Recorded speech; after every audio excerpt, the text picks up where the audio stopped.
All right, so we're going to start to see if this is currently operational. Can you guys hear me?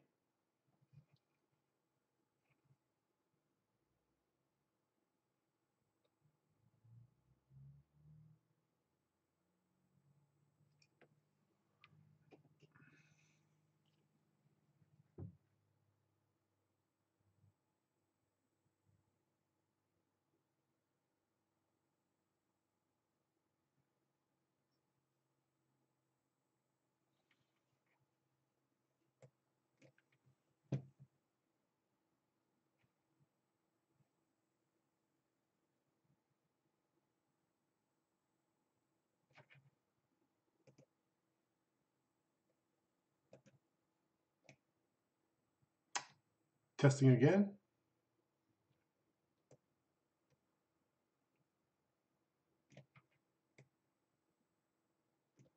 Test 1, 2.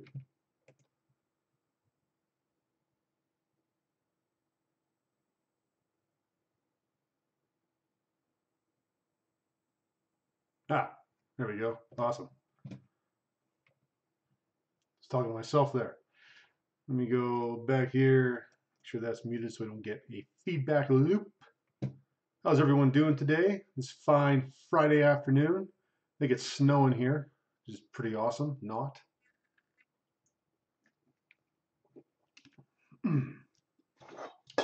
Pretty good week for me.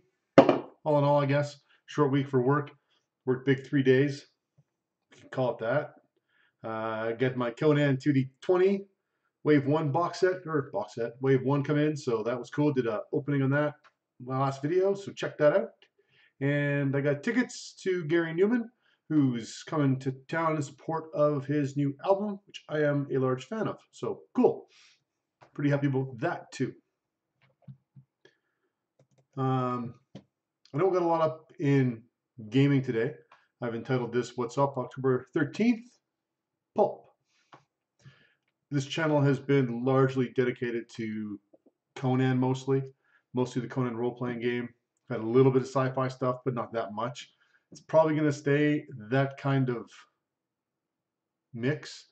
I'm going to kind of, like I was trying to rebrand the channel a little bit more barbarian-ish. We're going to continue with that.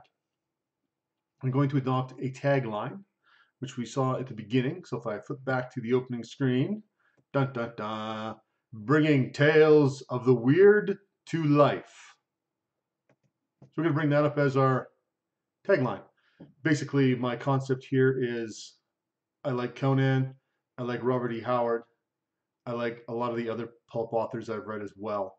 So I'm going to brand that direction, I think. I'm going to go towards a role-playing game-esque Pulp Fiction, not the movie, type channel with a sprinkling of starships and 50mm sci-fi to keep things honest. But let's face it, I play way more fantasy right now, so not to be saying that Pulp isn't necessarily fantasy. Sometimes there's sci-fi stuff.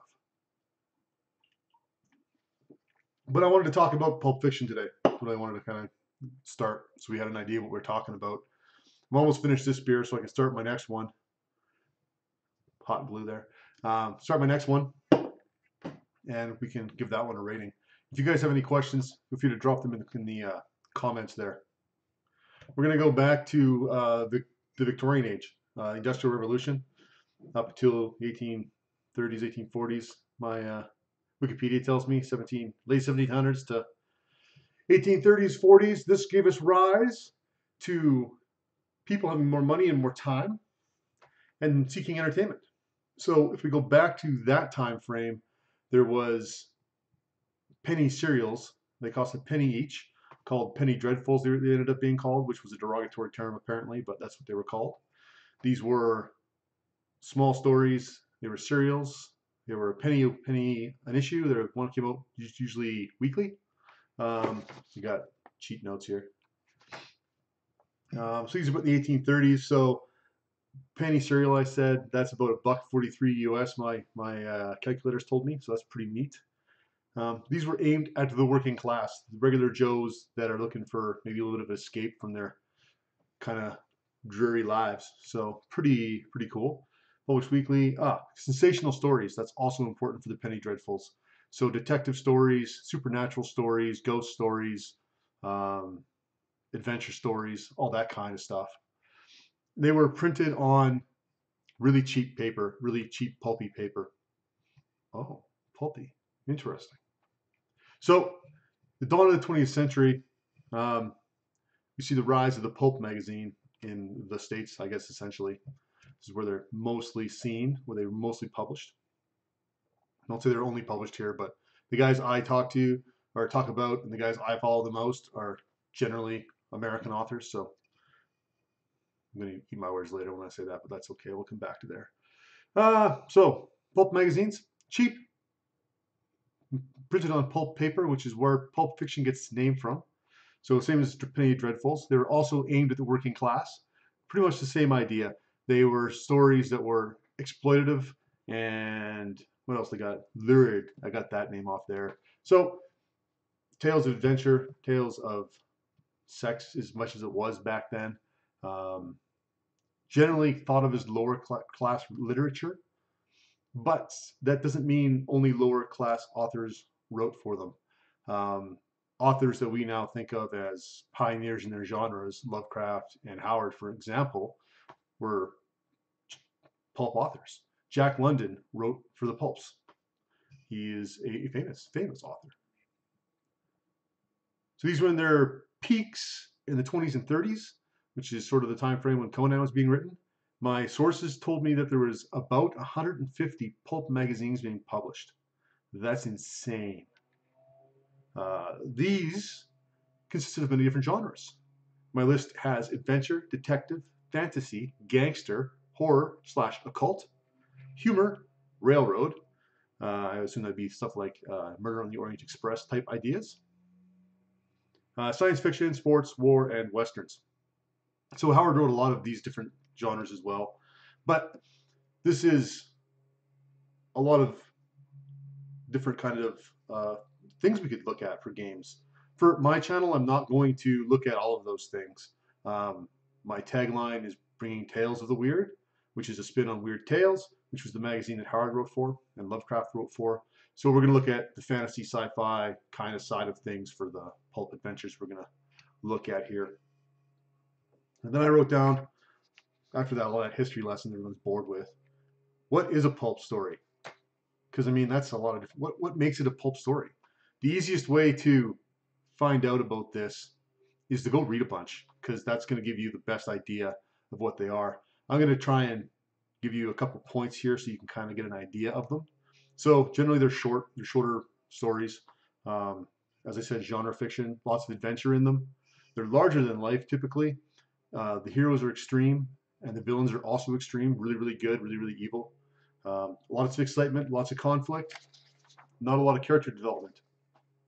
I got this quote off the internet. It was on a forum and I forgot to write down the guy's name. So if you recognize this and you're watching and you said this, let me know, because I don't want to take words out of your mouth. These aren't my words, but they were cool. So here we go.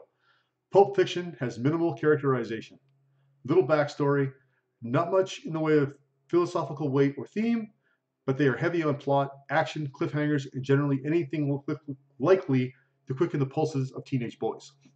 So with that, we're going to get pretty cool short adventure stories that I think really lend themselves well to the role-playing genre we have now. These stopped being published as pulp magazines in the 50s, I think. So we don't have them anymore, but we still have that genre of that concept of fiction. We have those adventure stories. Comic books are pretty similar to that, even if they're all drawn, but same idea. In fact, they quite often cite a pulp hero, Doc Savage, who I've not read anything about, as being the progenitor to modern superhero. So that's pretty cool. But I wanted to make one other concept on setting here. These could be set at any time. But generally, I think if we're looking at modern stuff, modern horror, it should be set probably in the 30s, because that's when they were writing these stories.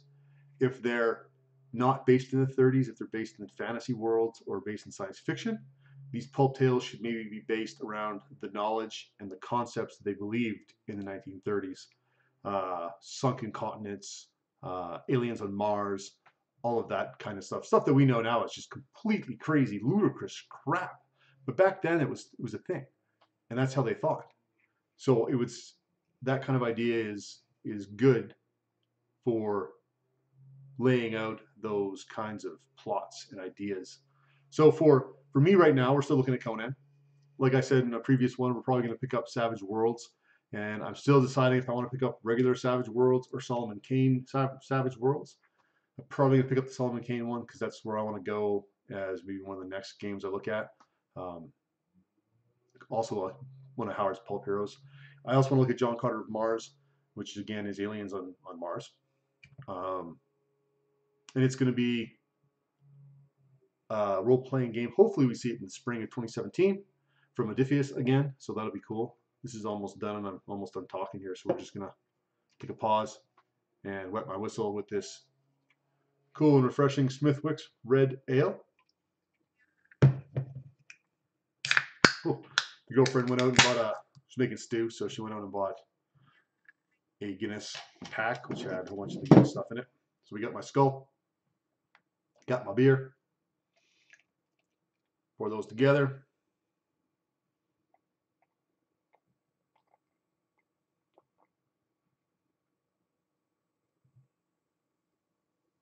All right. The skulls of my enemies, my friends. Guess we probably shouldn't put that in the dishwasher. It's already chipped. Might have to get a new skull.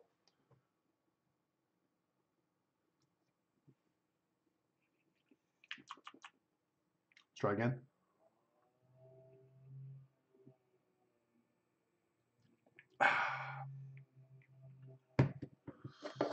Pretty good. We'll give that a rating in a second.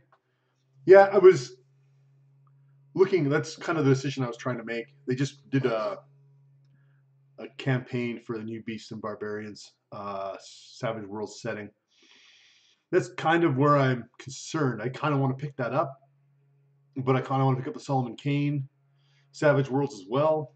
But the Solomon Kane isn't an add-on. It's a full set of rules. And apparently it's a little bit older than the current set of Savage Worlds rules. So the new Beasts and Barbarians is going to make reference to rules that don't exist in Solomon Kane. So I'm a little bit concerned about what I want to do there. I don't know if I want to pick up Solomon Kane as an actual book and then get everything else as PDFs. I'm still trying to decide. I didn't pick anything up right away. Excuse me. Still got a lot of Conan to play. A lot of Conan to play.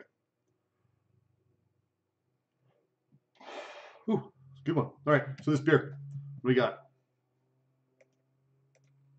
Let's go down here and give it 1, 2, 3. I'm gonna give it 3 skulls of my enemies. It's okay. It's not my favorite. I might give it 3.5, but I don't have 3.5 skulls in this format. I go from 3 to 4. So 3. Smithwick's Red Ale, 3. Pretty good. But not a 4. Not a 4. And as far as swords and sorcery type stuff, I could pick up Beasts and Barbarians, but I'm probably going to look at using Conan for most of that stuff. I don't know what the swords and sorcery world I want to actually play. I guess if I was to look at the Grey Mouser, I could maybe not want to use Conan. I might want to use something different. But I don't know. I wanted to make 2 other comments about Pulp Fiction.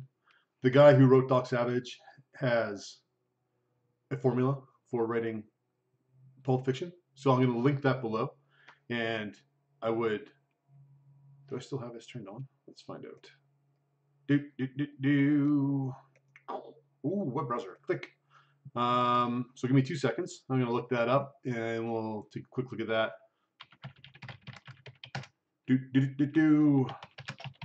Have to deal with my humming or whatever you want to call that while I look up. There's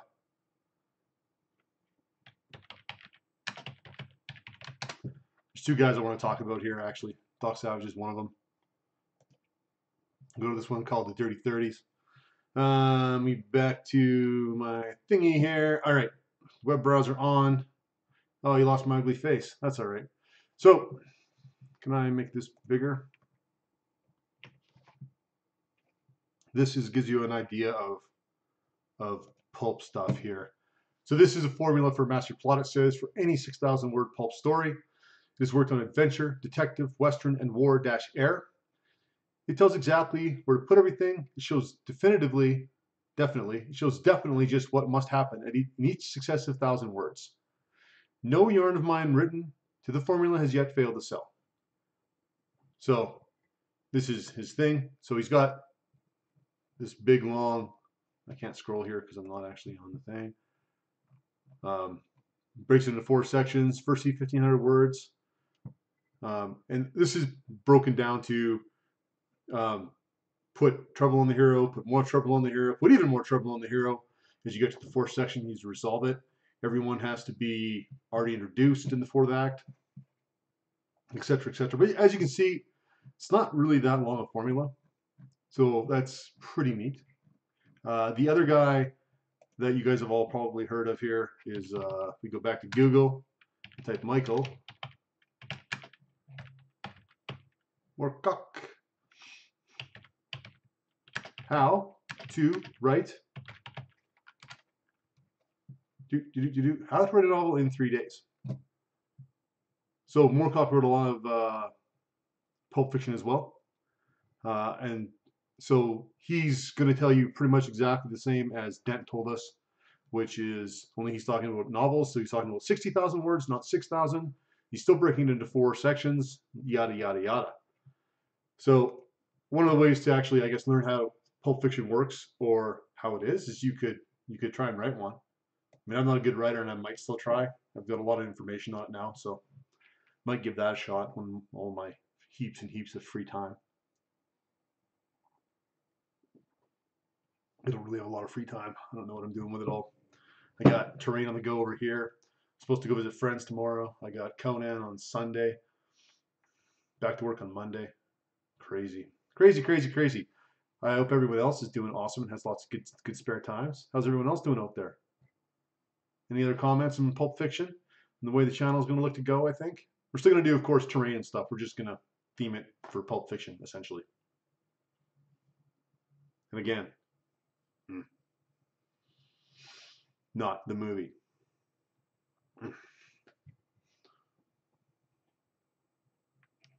So much trying to finish. I don't have my adventure written yet. I got half of it written, maybe, for Sunday. How's that for awesome? I'm doing October. I got to get that finished for today and tomorrow. Freaking horrible. More time, people. We need more time.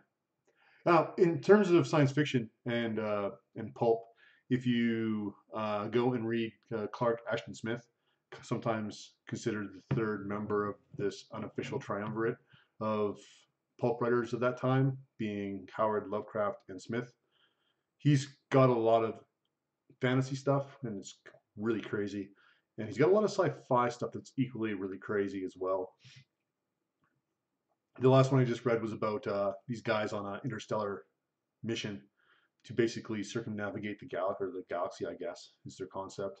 There's like 6 guys plus the captain on the ship. 3 guys decide they want to go back to Earth. They try and mutiny. They fail. And then they get marooned on a planet. And it's about their adventures trying to survive on this planet.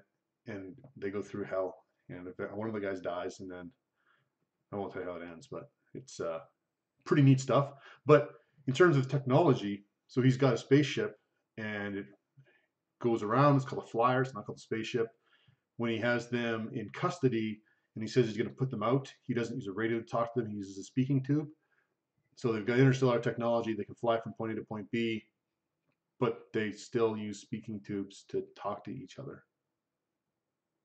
Interesting little bit of flavor, I guess. So pretty neat.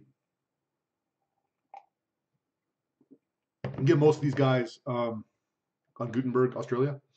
And if not, I would get an Audible account and download the Audible books. That's what I do. Smith's got, I don't even know how many books that guy has. And they're not books, they're like collections of his short stories.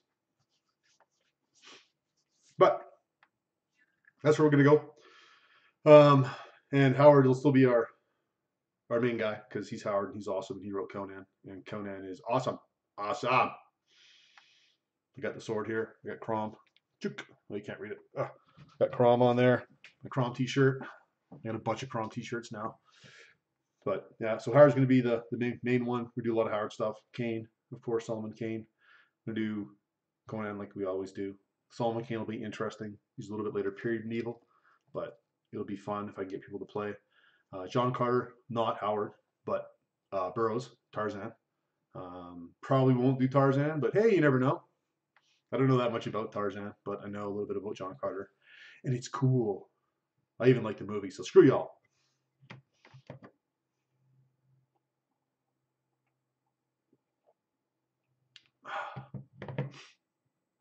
Well, I think I'm out of stuff to say. I don't think I had anything cool game-wise this week. I went and bought some new stuff from the dollar store, but nothing cool. I don't know. Built a bunch of wood stuff. Well, not wood stuff. Tiles for my tower. I don't know. Anyone else got anything they want to say? Any questions you want to ask? Anything burning in your brain? Why do we get a cool skull cup? Because I repurposed one. That's why.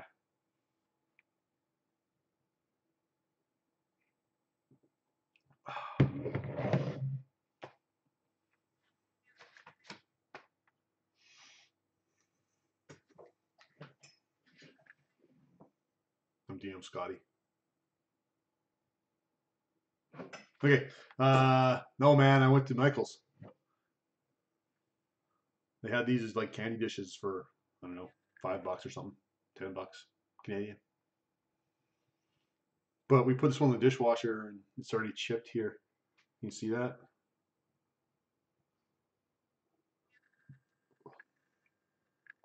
It's already like right up here. Right up here. Look at chip there. It's BS.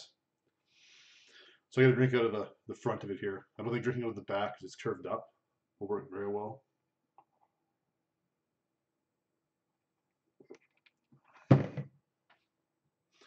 Well, yeah.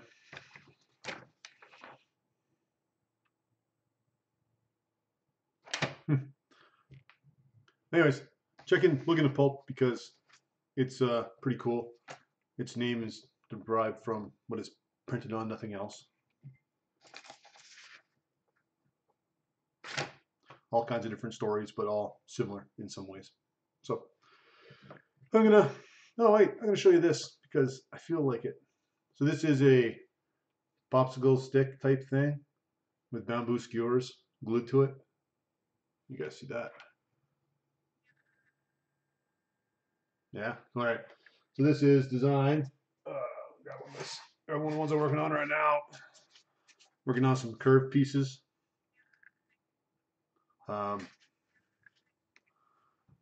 Get these up here.